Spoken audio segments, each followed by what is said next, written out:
সব কাকে বলে? যে জিনিসটাকে ঘিরে আমরা আনন্দিত হয়ে উঠি, বা যে জিনিসটা আমাদের দৈনন্দিন কিছু দুঃখ কষ্টে সাময়িক একটু মলম লাগাতে পারে, এই কিছুদিন বা কিছু সময়ের জন্য আমরা দুঃখগুলোকে ভুলে থাকি। কিন্তু একজন প্রধান সমাজতত্ত্ববিদ উৎসবের একটি নতুন উপযোগিতা সম্পর্কে সম্প্রতি আমাদের একটি তত্ত্ব সরবরাহ করেছেন, যেটা প্রণিধানযোগ্য। তিনি বলছেন, উৎসব যদি শুরু হয়ে যায় তাহলে তোমার প্রতিবাদ থেমে থাকতে হবে, প্রতিরোধ থেমে থাকতে হবে, বিদ্রোহ থেমে থাকতে হবে। ঠিক যেরকম রেফারি খেলা শেষের বাঁশি বাজিয়ে দিলে তুমি আর খেলা চালাতে পারো না, তোমাকে বল নিয়ে চলে যেতে হবে, সে তুমি যত গোলই হারো না কেন। ঠিক সেইভাবে তোমার মনের মধ্যে যতখানি ক্ষোভ সঞ্চিত হোক না কেন, যতখানি ক্রোধ পুঞ্জীভূত থাক না কেন, সেটাকে আর তুমি উগরে দিতে পারবে না, আছড়ে ফেলতে পারবে না, কারণ এবার উৎসব শুরু হয়ে গেছে। ফলে উৎসব যে একটি সুমহান আব্বুলিশ, যেটা বলে দিলে আর তুমি চোর ধরতে পারবে না, এটা কেউ এতদিন জানতো না, কিন্তু এখন নতুন করে জানলো। কি ঘটেছে? একটা প্রখর অন্যায় ঘটেছে, এবং অনেক জনের মনে হয়েছে সেই অন্যায়ের প্রতিকার করার কথা যাদের ছিল তারা সেই অন্যায়ের প্রমাণ লোপাটে সাহায্য করেছে, এবং সেই অন্যায়ের এক প্রধান হোতাকে আরো উঁচু কর্তৃপক্ষ থেকে তিরস্কৃত করার বদলে পুরস্কৃত করা হয়েছে। ফলত একটা সমাজ দাঁড়িয়ে থাকে যে প্রতিশ্রুতিগুলোর ওপর, যার মধ্যে একটা প্রধান প্রতিশ্রুতি হলো এই যে কেউ যদি অন্যায় করে তাকে চিহ্নিত করে শাস্তি দেওয়ার চেষ্টা করতে হবে, সেটাই লঙ্ঘিত হয়েছে। সেই জন্য কিছু লোক প্রতিবাদ করেছে, এই জনরোষ আছড়ে পড়েছে। এবং এটাও একটু বুদ্ধি থাকলেই বোঝা যায় যে এই অন্যায়টাকে কেন্দ্র করে জনরোষটা আছড়ে পড়লেও আসলে শাসক দলের বা সরকারের অনেক দিনের অনেকগুলো অন্যায়ের বিরুদ্ধে ক্রোধ ও ক্ষোভ পুঞ্জীভূত হচ্ছিল, এটাকে উপলক্ষ করে সেটা পুরোটা উগরে আসছে। তা সেটা জেনে শাসক দল কি করেছে? ক্ষমা প্রার্থী হয়েছে? না, তারা কি সহমর্মী, সমব্যথী, সমজদারের স্বরে বলেছে না না ঠিক আছে আমাদের কিছু ভুল হয়ে গেছে, আমরা আত্মসংশোধনের পথে যাব? না, তারা কি করেছে? তারা কট্টর শাসকের স্বরেই বলেছে যে ভাই এসব করতে যাসনি। তাদের কিছু চেলা চামুন্ডা আছে যারা হুমকি দিয়েছে যে অমুকের বিকৃত ছবি আমরা পোস্টার করে টাঙাবো, তমুককে বেরোতে দেবো না। কোথাও মিছিলে, শান্তিপূর্ণ প্রতিবাদী মিছিলে লাঠি চালানো হয়েছে, তারা যা এঁকেছে সেগুলোকে মুছে দেওয়ার চেষ্টা করা হয়েছে। এবং তারপরে এই শাসকের প্রধান একজন মানুষ এই আশ্চর্য উৎসবের তত্ত্বটা এনে হাজির করলেন। তত্ত্বটা কি? সেটা হচ্ছে, বাবা যা হয়েছে হয়েছে, এবার উৎসবে ফিরে এসো, পুজোয় ফিরে এসো, মানে বিপথে যাচ্ছিলে এবার ফিরে এসো। সেই অভিভাবকরা বলেন না যে অনেক খেলা হয়ে গেছে, এবার কিন্তু 7টা বেজে গেছে, পড়তে বসো। ফলে অনেক প্রশ্রয় দিয়েছি, অনেক ছাড় দিয়েছি, আন্দোলন খেলা হয়ে গেছে, বিদ্রোহ খেলা শেষ, এবার সোজা সুজি এসে আনন্দের স্কুলে ভর্তি হয়ে যাও, কারণ উৎসব শুরু। অর্থাৎ ঢং করে বাজনা বেজে গেছে।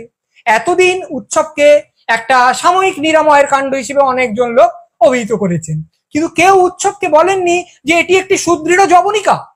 এইটা যখন এসে পড়ে গেছে তখন এর আগে কি হয়েছে সেটা মুছে গেল।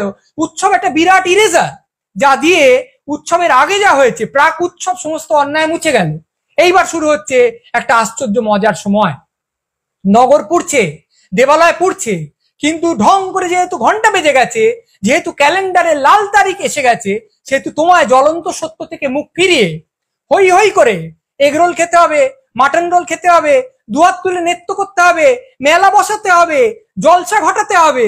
তার কারণ তোমার রাজ্য এগিয়ে আছে, এবং এগিয়ে এসে একজন দেবী ধরাধামে অবতীর্ণা হয়েছেন। খুব বোকা লোক বলতে পারে, বাবা তুমি কার পুজোকে কি ঢাকা দিতে ব্যবহার করছো গো? যে পুজোয় দেখানো হয় একজন নারী অশুভের বিনাশ করছেন, যে পুজোয় নারী শক্তির উদ্বোধন হয়, নারী শক্তির উদযাপন হয়, নারী শক্তিকে পুজো করা হয়, সেই পুজোটা ব্যবহার করে তুমি ঢাকা দিচ্ছ এমন একটা আন্দোলনকে যা নারী নির্যাতনের বিরুদ্ধে, যা নারীর সার্বিক সম্মান বৃদ্ধির পক্ষে। কিন্তু সব প্রতীক টতীক এইসব নিয়ে কথা বলে একটু নেকার। তার চেয়ে বরং আমরা সরাসরি এই কথাটাই আসি যে এটা উনি বলতে চাননি, উৎসবের ব্যাপারটা বলার সময় কখনোই এটা উনি বলতে চাননি, এটা উনি বোঝাতে চাননি। কিন্তু আমরা যারা খারাপ লোক তারা যদি টেনে টুনে কথাটা থেকে এই ব্যাপারটা বার করে আনি যে এবার থেকে যে লোকটা অন্যায় করবে ভাবছে, পরিকল্পনা করছে, ছক কষছে, সে যদি অন্যায়টাকে একদম উৎসবের ঘাড়ে ঘাড়ে এনে ফেলে, অর্থাৎ অন্যায় করার 10 মিনিটের মধ্যে কিংবা 20 সেকেন্ডের মধ্যে উৎসব শুরু হয়ে গেল, তাহলে তো আর ঝামেলা নেই। হয়তো অন্যায়টা তদন্তটাও থেমে যাবে, আর অন্যায়টা নিয়ে যাদের মনে খুব রাগ হয়েছে তারা রাগটা গিলে ফেলে আনন্দে সামিল হয়ে যাবে, কারণ উৎসব শুরু হয়ে গেছে। হয়তো আরো লোক ছিনতাই করবে ভাবছে, ছিনতাই করলো, করে পালাচ্ছে, পেছন পেছন লোক ছুটছে, এর মধ্যে উৎসব শুরু হয়ে গেল। এবার ধরা হলো, পুলিশে দেওয়া হলো, আরে কি মুশকিল, তো উৎসবের আগে করে ফেলেছে, এখন তো উৎসব শুরু হয়ে গেছে, এখন আপনি চিন্তাটা নিয়ে ভাবছেন কেন? জানেন আপনি আপনার মতো আনন্দ করুন, ওর মতো আনন্দ করুন, বলে পুরো ব্যাপারটা মকুব হয়ে গেল, আর কোনো চিন্তা রইল না। আমি মেরেছি, ক্যাচ উঠে গেছে, বলটা উপর থেকে পড়ছে, ফিল্ডার দাঁড়িয়ে আছে, ধরবে, বলটা শূন্য, এই সময় উৎসব শুরু হয়ে গেল, তাহলে ক্যাচ ধরলেও আমি আর আউট হবো না। এ তো ভারী মজার ব্যাপার।